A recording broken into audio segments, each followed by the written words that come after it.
Hello people, pasiilgot? Aš tai jūsų pasiilgau. Matot užnugarį mano šuo su saugos diržais prisegtas. Aišku, ten palamūtinasi kažkaip, bet viskas legaliai. O kitas tenais galiniam kambarį irgi su saugos diržais. Tai šiandien turime visi. Kovo 6 dieną, vakaras, esu už Alytaus. Ir pagalvoju, kad kadangi šiandien ketvirtadienis, rytoj penktadienis galima taip biškis hamilint, šeštadienis, sekmadienis išeiginė, antradienis kovo 11 nieks nedirbs, tai ir pirmadienį nieks nedirbs. Tai 5 dienos yra. Tai galvoju, reikia kokį slibinų balių padaryti. Vienas slibinas tai yra aš, kitas čia ir trečias slibinas ten, kitam kambarį. Vienu žodžiu, aš su 2 šunim.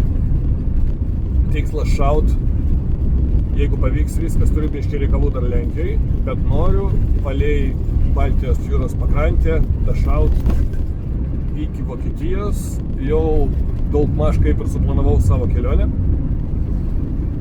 Ir aplankyt dar nelankytas vietas, ta prasme, kur aš nebuvau apsilankęs. Ir aš labai tikiuosi, kad gerai čia gausis, įdomiai stengsiuosi ir dėl savęs, ir dėl to, kad jums būtų įdomiau tai, kas mano Biliberdą žiūri. Tai va, tai išvažiavau jau prieš keletą valandų. Šiandien reikia dašauti iki Belostogų, sutarkit reikalus, po to galbūt dar nakvosiu kur nors arčiau Varšuvos ir rytoj jau šausiu savo pažymėtas vietas aplankyti. Daug kas sako, Seršai, kada tu važiuosi toliau nuo Lenkijos, o taip po visą tą Lenkiją važinėjai, niekur toliau nepavažiuoji. Pavažiuoju, bet norint keliauti su kemperiu, tu turi tą Lenkiją visą laiką kirst. O dar apie 300 neaplankytų vietų pas mane yra Lenkijai, kur aš norėčiau aplankyti. Plius po biškį reikia judėti biškį toliau, o visur kitur tai jau su lėktuvu. Lėktuvo aš bijau, o transatlantiniai visokie skrydžiai. Tai iš vis mano amžiai pensijiniam, tai širdies smūgį gausiu nuo tokių ilgų skrydžių. Tai reikia ir krapštytis čia Europą, nes aš tai manau, kad yra tikrai nemažai tų vietų, kurias galima dar pamatyti, pasiūlyti kitiems pamatyti, arba pagal kitų žmonių nurodymus nuvykti tenais, kas yra įdomu man asmeniškai.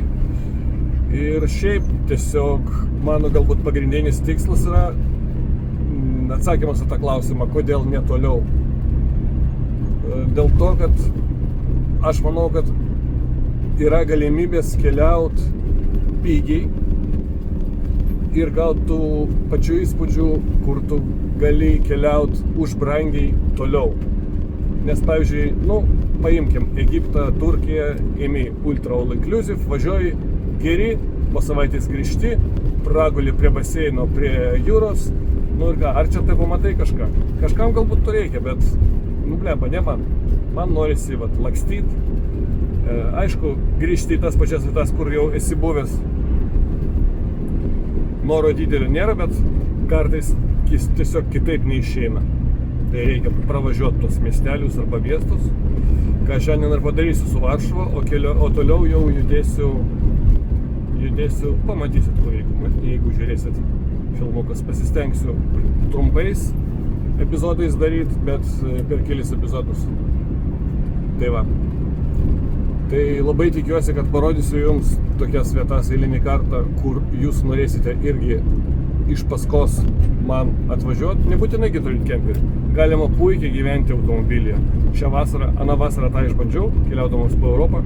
Labai puikiai kadikė galima miegoti.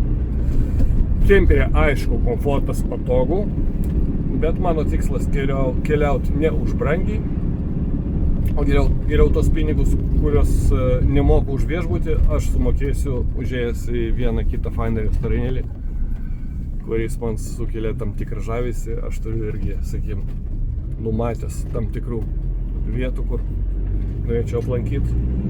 Tai kažkaip taip, įžanginis toks video, ką darau, kur judu. Turiu 5 dienas, šuniukai laimingi, aš dar nežinau. Laikas parodys, bet važiuojam.